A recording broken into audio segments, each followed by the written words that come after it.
good morning, and welcome back to Good Morning Tobago right here on Tobago Updates. Now, this morning we are going beyond the headlines, and as you may see, I am at a totally different location from my usual studio location. This morning I am at the office of the Minority Leader, and I'm chatting this morning with the Minority Leader himself, Mr. Kelvon Morris. Good morning and welcome. Good morning, Shenell, and welcome to the humble abode of the Office of the Minority Leader. And it's definitely a pleasure to have you here this morning. Well, I mean, it's a pleasure to be here this morning. My first time visiting. So it's interesting to see where all the work happens and all of that. But you have served almost one term now in the THA as the Minority Leader. Starting off, did you ever see yourself being in this position, and how has it been for you thus far? Let me also extend a special good morning and warm welcome to our viewers, both Tobagonians, Trinidad and Tobagonians, and persons all over the world that view this program. It has been an experience that I myself did not anticipate. However, this opportunity was entrusted upon me because of the results of the 2021 elections, which left myself as the only PNM representative and the only person outside of the PDP candidates that would have been elected as well. It has been a very steep and quick learning curve. A number of persons who I interact with would express to me that they've seen a lot of growth, which I'm happy for, because it has been one where I had to quickly adapt and quickly, allow myself to be willing to learn. And that I've really embraced, and with a sense of humility and duty to ensure that ultimately, the representing and serving the people of Tobago and ensuring our island benefits from all that it has to offer, and the people benefit, is one that I really relish and cherish.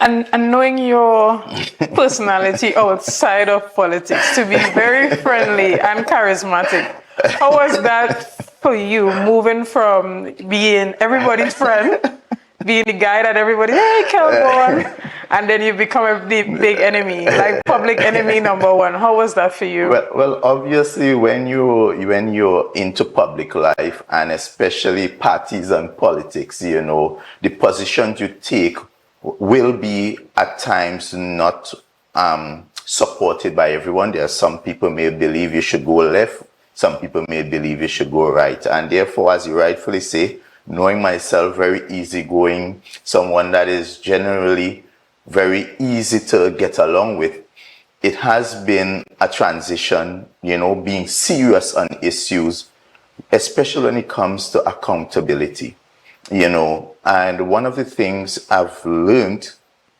is to separate the friendship from the politics. And therefore, even as I see my colleagues in the House, you may see us go at it.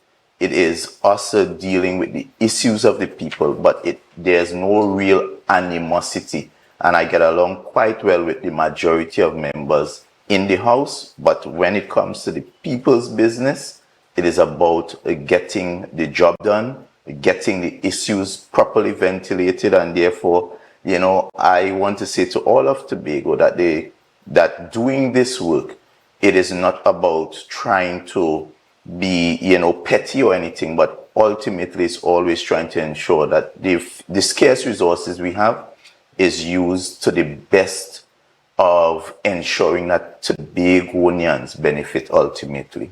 And being the Minority Leader, you have to bring the issues to the forefront. You have to highlight inconsistencies and areas for improvement. And for some persons, it may seem as though every time they see you, you are bringing up something negative.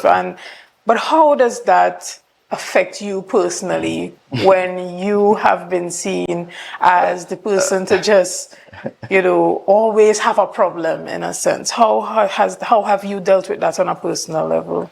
Well, some people may see it as me always having a problem, but it's me always seeking an alternative or seeking the best interest. And I've always taken the position that what is good for Tobago we'll support, and where there are issues that I think things can be done better or differently, I will be a strong voice of advocacy.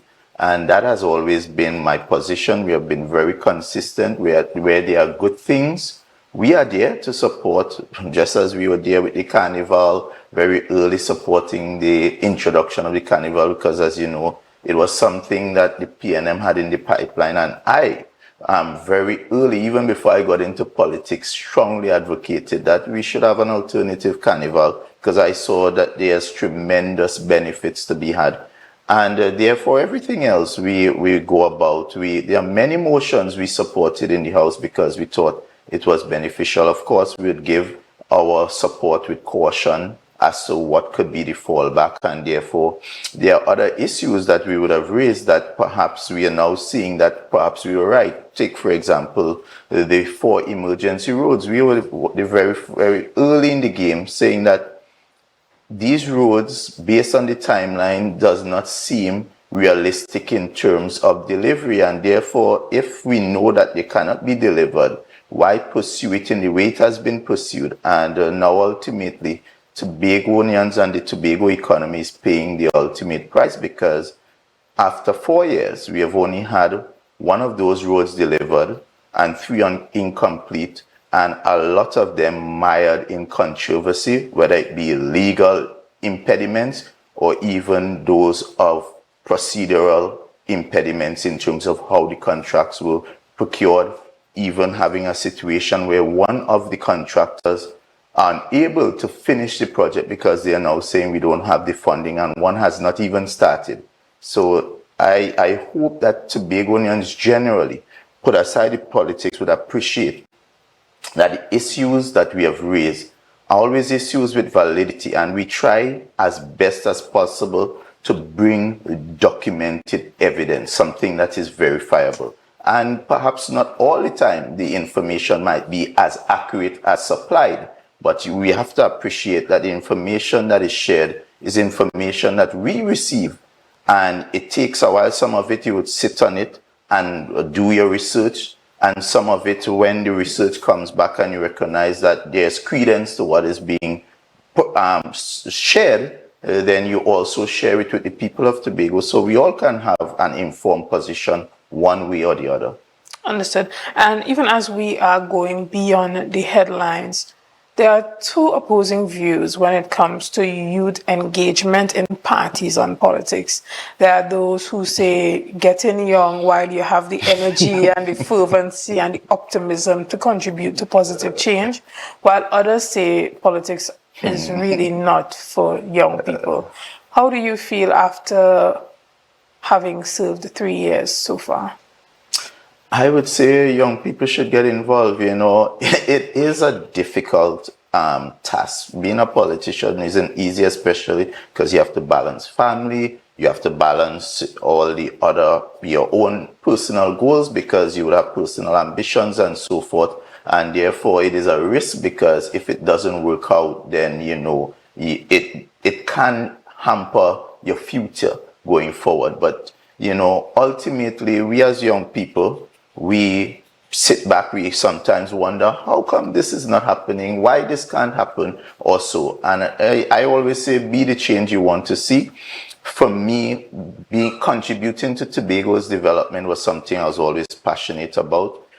Perhaps not in this way initially, but, you know, when I returned from college, that is something that I came back specifically to do, to ensure that whatever my external experience was, that I can also help in, you know, sharing that external experience in shaping the Tobago I wanted to see. And how have you been able to engage other young persons to really get involved, whether it be in parties and politics or just non-partisan leadership, to help to contribute to Tobago's overall development? Well, I think one is about engagement. I'm always willing to engage youth and young people and support as well. And I think the avenues, because I would always say politics isn't the only avenue to make a change. You know, in terms of young, there's so many youth organizations in Tobago, Trinidad and Tobago, and the Caribbean. And therefore, I always encourage young people to get involved, you know, whether it is, I think, Trinidad and Tobago Youth Ambassador. You have all these programs that really helps to shape you, the young person. I always say also, allow yourself to develop. Don't rush it as in, I have to be this or that right away. Soak up the experience, because one of the things I benefited from, which I didn't recognize would have helped, is very early I was exposed to working with the secretary and area representative of at the time, Mrs. Claudia Groom Duke. And there I was exposed to the inner workings of the Tobago House of Assembly. So when you see me treating with issues, is because I'm treating with it from a level of knowing what are the policies, what should be, what ought not be. And therefore that helps as well to allow yourself to be exposed to where those experiences. We had a program very early, especially for entrepreneurship. Business is something I'm passionate about as well. And I always figure that, you know, Tobagonians, especially young Tobagonians, if we're to develop the private sector, we need to be properly trained. And I remember partnering with Asha Mars, who's an excellent business, I would say, mentor, because I remember working with her at education, and her story is one of the success story in how you matriculate from the THA into business and really having something that is sustainable. And therefore we were able to run that program for some time, where it was like a entrepreneurial incubator. You equip people with the tools for entrepreneurship, because business isn't an easy thing. And if you don't have the principles of really managing and operating a business, then you see a lot of people get involved and then they drop out. Mm-hmm. So it's really about how you prepare people for longevity. Right. And clearly in this role, it has not been easy. What has been one of the most difficult parts of the overall experience? Well, certainly it hasn't been easy. I would say in terms of lack of resources, it has, you know, the expectations remain. So people don't differentiate that you are not in the seat of power and the seat where the decisions are being made. So for instance, and unemployment and employment opportunities, that is something persons are always seeking. And I represent over 3 to about 5,000 people. And about that 5,000 to 6,000 people, you have young people who are there, about 2,000 of them, and then about 1,000 of them still looking for employment opportunities, whether they just came out of school, fifth form, sixth form, university. Then you have the others who may have they would have been unemployed before then, and they are looking for employment. How do you say to these young people, well, I'm not in a position to create the job opportunities or to leverage my position to assist you in getting opportunities? And we know the THA in the Tobago scenario, unfortunately, is the main employer.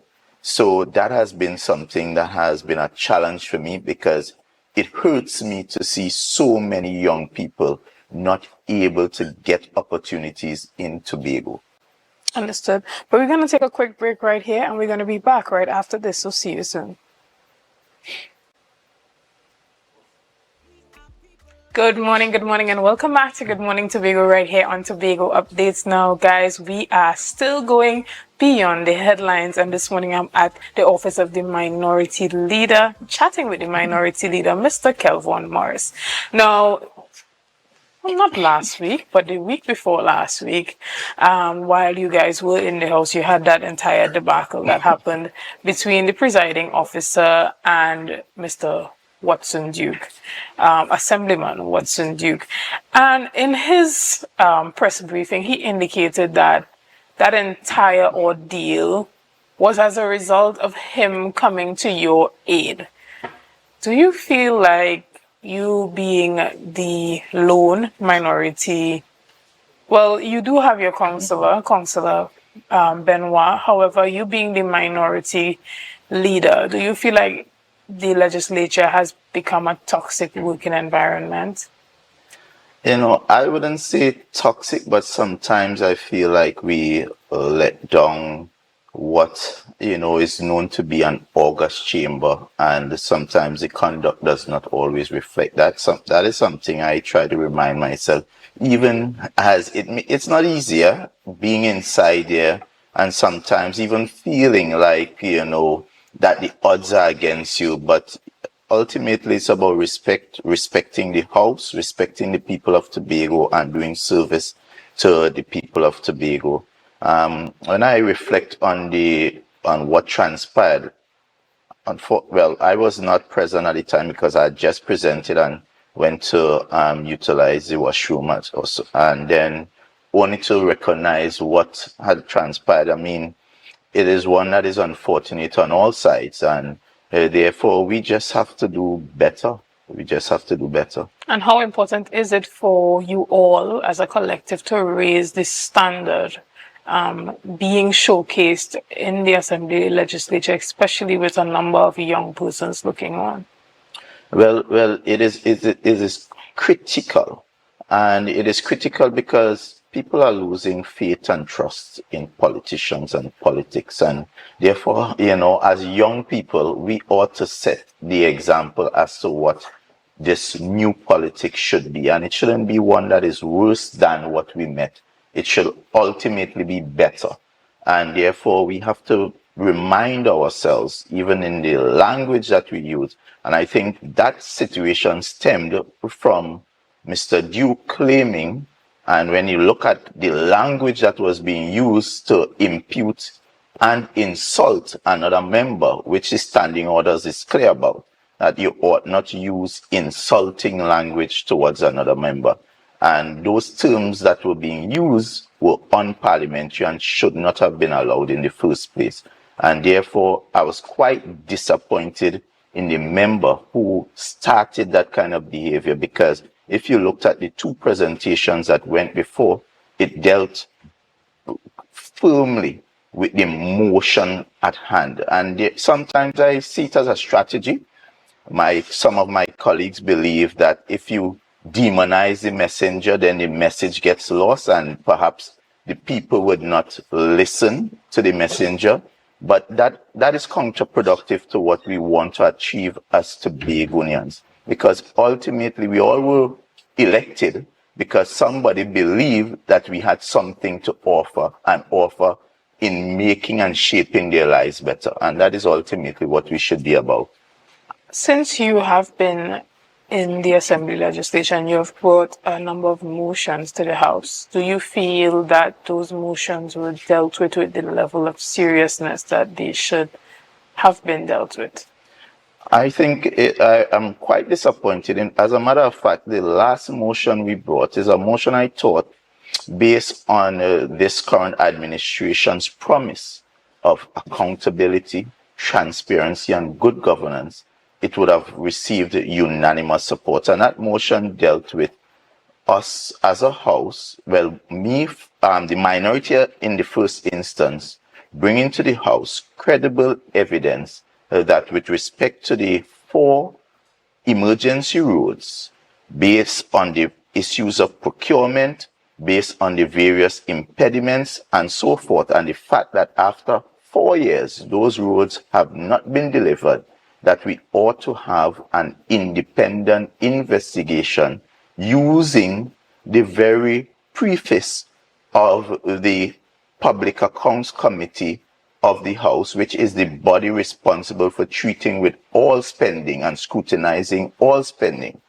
And having so brought a very compelling case to my colleagues, and only one speaker rebutting only to, again, chastise the member and not treat with the issues, I thought in the best interest of allowing Tobagonians to see that we welcome transparency, that they would have supported that motion. And to my surprise, my colleagues, without any proper justification, rejected that motion out of hand. And the rejection is not a rejection of Kelvon Morris, the minority leader, but is a rejection of the people of Tobago having an opportunity for them to be scrutinized independently. And if you have no cocoa in the sun, if nothing is wrong and everything was above board, then the investigation would have so demonstrated, and then you would have had the opportunity to say, look, we are so transparent that we have allowed an investigation into ourselves. However, that didn't transpire, and I found that quite disappointing, because the Public Accounts Committee is that body that we all should have the confidence to allow to do its work. And that Public Accounts Committee is a committee that should be functioning under the Assembly legislature led by the minority leader, and currently that is not functioning at all in any capacity. Can you explain that? Well, yes, so we did have some challenges. Of course, we met. So the Public Accounts Committee did meet. What has been the challenge, however, is that we weren't able to. We had reached a situation where there were proposals for a number of investigations to take place. However, once we reached that point, we weren't able to get a quorum. And of course, you know, the minority leader is but one of 5 members, the other 4 members coming from the majority. So unless they avail themselves to ensure that we meet, then as willing as I am, it is not proper for the meetings to go on without a quorum. Therefore, we have been stuck thankfully, once that motion came to the fore and I raised the matter in the public, we have been able to meet. There has been a commitment that we'll meet consistently, and therefore I'm very optimistic that going forward, we should be able to get the work of the Public Accounts Committee going once and for all. In your personal view, how would you rate the operations and functionings of this current administration, and why? It is extremely poor, because what they promised Tobago, they have failed woefully. And I could take it from just the physical infrastructure promises, the redevelopment of Scarborough, all the roads they promised, the early childhood facility, those that they met that they have not delivered upon. And then just from a governance perspective, all that we have seen from AudioGate, which was really a breach of public trust. And whether it happened or it didn't happen, just the fact that it was discussed in the way it was discussed, when you look at all the various misspending, the overseas flagrant abuse of public funds, where people are going on joyrides. You have secretaries, their personal assistant, the assistant of the personal assistant, just going and having a trip. And therefore, it has been poor. While this is happening, Tobagonians, the average, ordinary Tobagonian is struggling. The businessman is struggling. The young man on the block can't get a work. He's now having to depend. They have gotten so desperate that young people are saying to me, so I can't even get a 10 on? And that is what we have relegated our people to. When I looked at just last night, I was reviewing the manifesto, the mandate. It wasn't called the PDP mandate. And you know what was one of the promises meted out to Tobagonians? That persons who were in the system, the THA system, after 7 years will be permanent. And the jobs that they create thereafter will be permanent jobs. Where are those jobs? What is the status of those contract officers?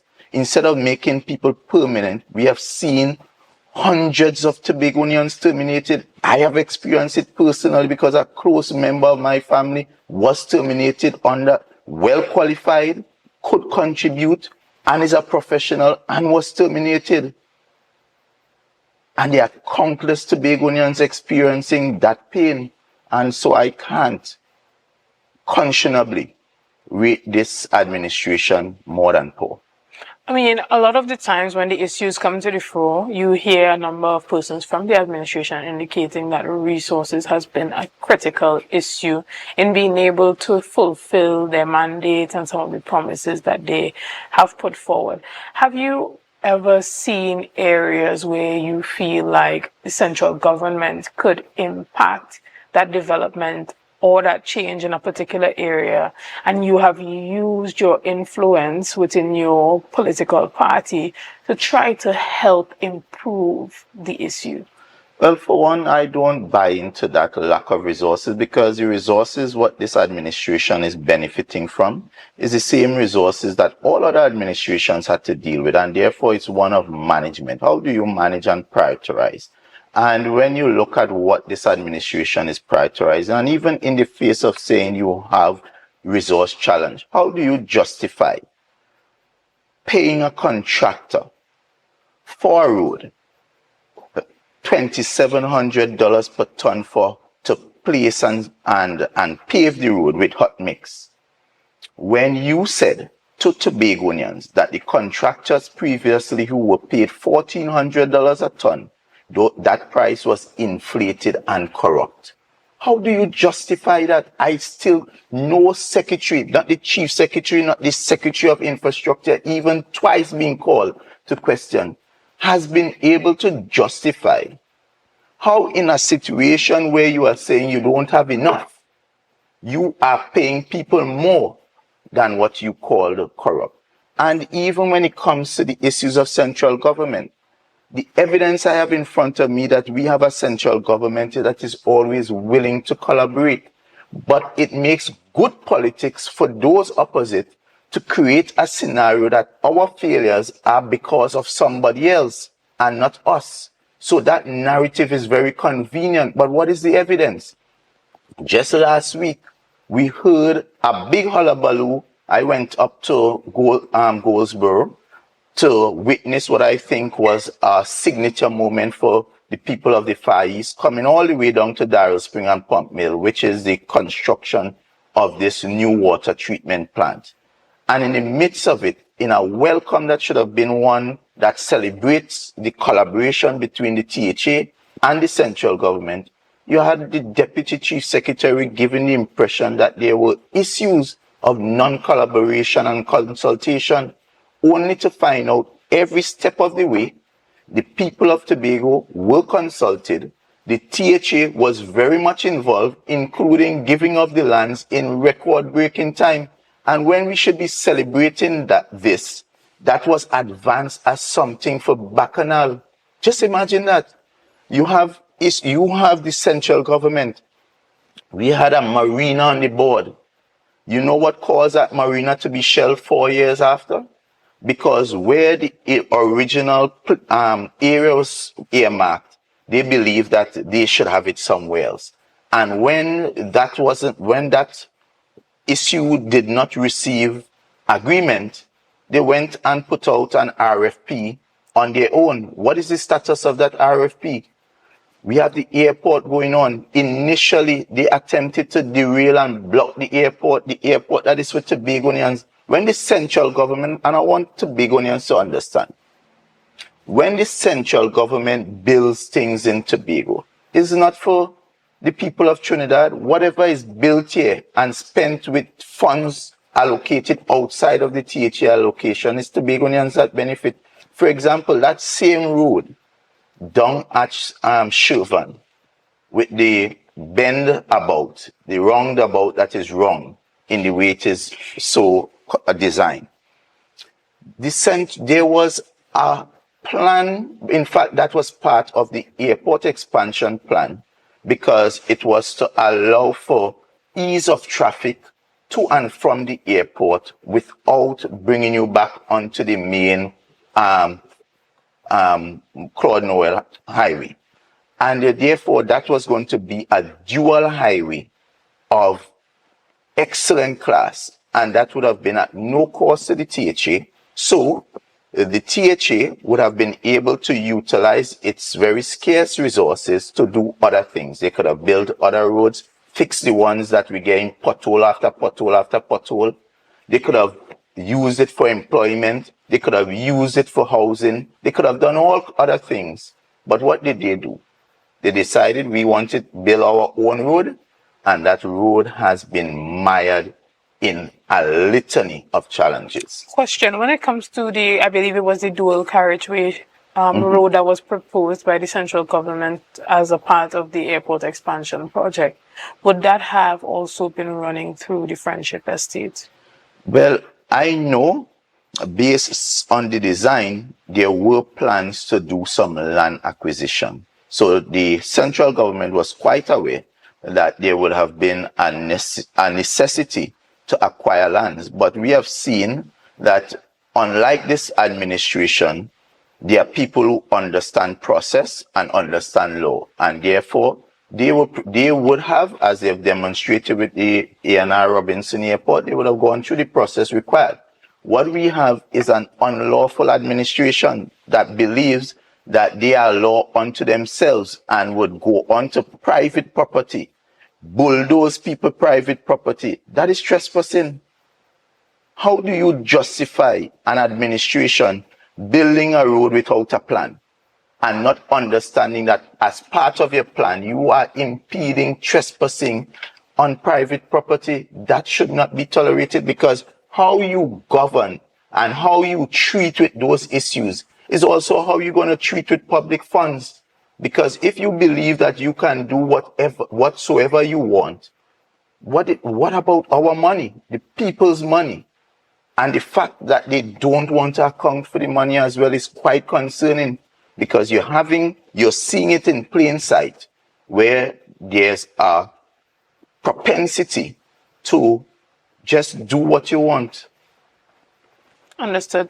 And when we look at the Tobago Autonomy Bill that was not passed, you were one of the strong proponents for the THA supporting that bill. You also expressed your disappointment that that bill was not passed. But from where you sit, what do you think is the next step from here? So again, that demonstrates where the minority sees opportunity for us to collaborate and really just see the big picture and deal with what would benefit Tobago. And we accepted from very early that the bills weren't the perfect thing to get us to the perfect place. But we understood that it was taking us to an advanced position, taking Tobago to a giant step towards where we want to go. And therefore, this is why we took the responsible position of let us go to the House, because ultimately the Assembly Legislature is where the business of the people is dealt with. And we were able to get agreement as members of the majority and members of the minority that this approach, where we can have bipartisan participation involving not just the Tobago House of Assembly, but also the members of Parliament, both in the lower house and the Senate, sitting down around a table and let us hammer out a deal, hammer out an agreement that is palatable to all, to everyone, so that once that bill comes to Parliament, we have both the members of the majority and the members of the opposition already having an agreement. So it would have been smooth sailing. What happened?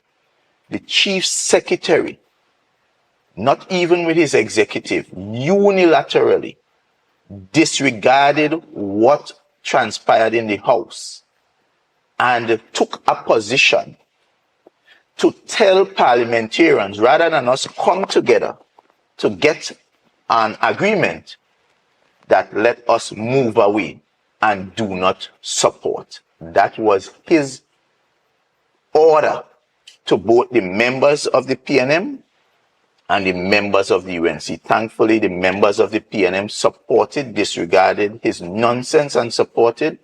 However, unfortunately, his friends in the UNC accepted and they did not support. And today, Tobago is no better off than we were in 1996. So we remain with this very archaic 1996 amendment that we all agree is inadequate to move Tobago forward in the way we want it to move. So as I stand, I want to reiterate how disappointed I am in the Chief Secretary. Not just because the bills weren't successful, but the manner in which he went about derailing those bills. It was himself unto himself, disregarding the Tobago House of Assembly legislature and disregarding the Tobago people and even his own members in taking that decision.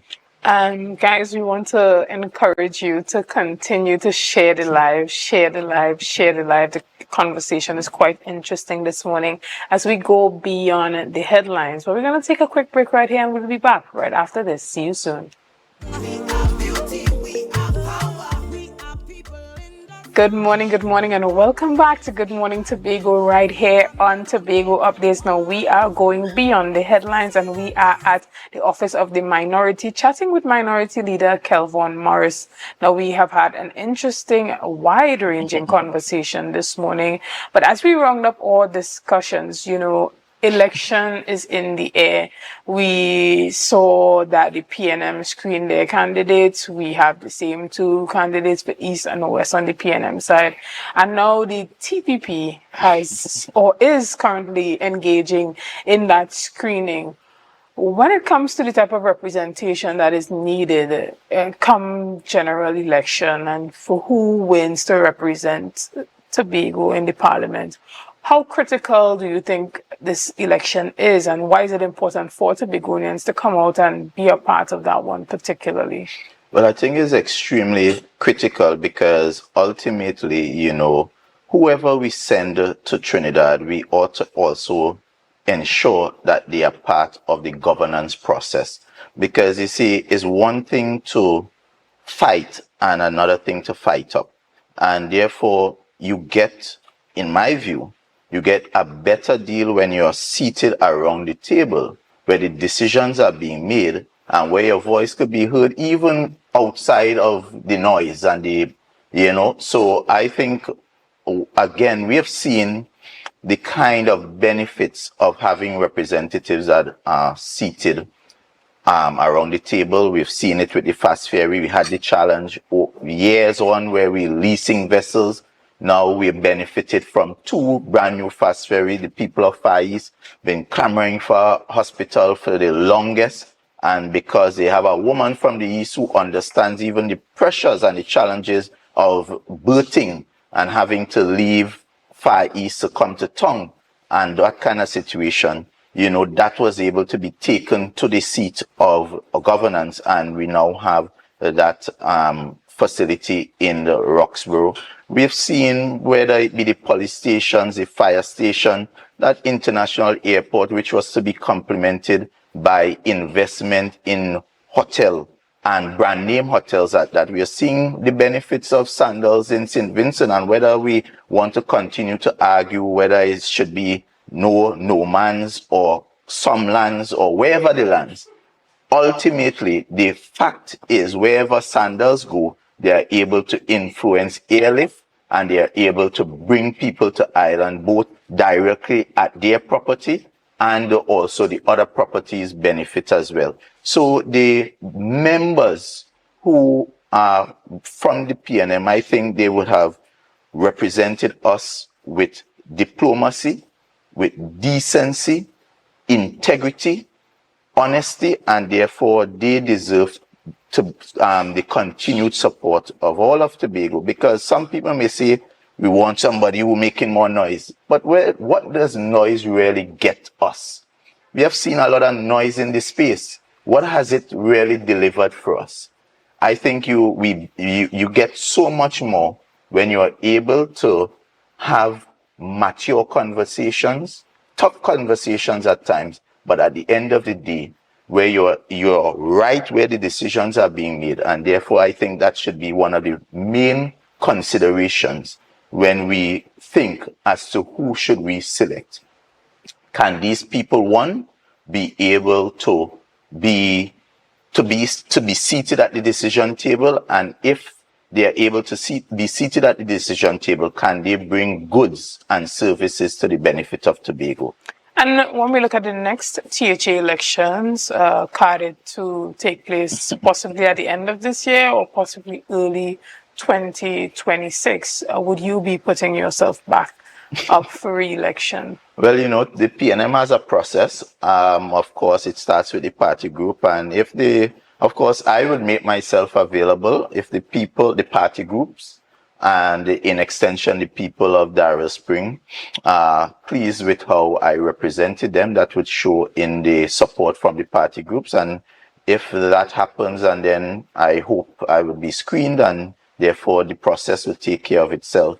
But ultimately, my focus for now is ensuring that, one, I do justice by the people of Darrell Spring Rim, who elected me foremost as their representative.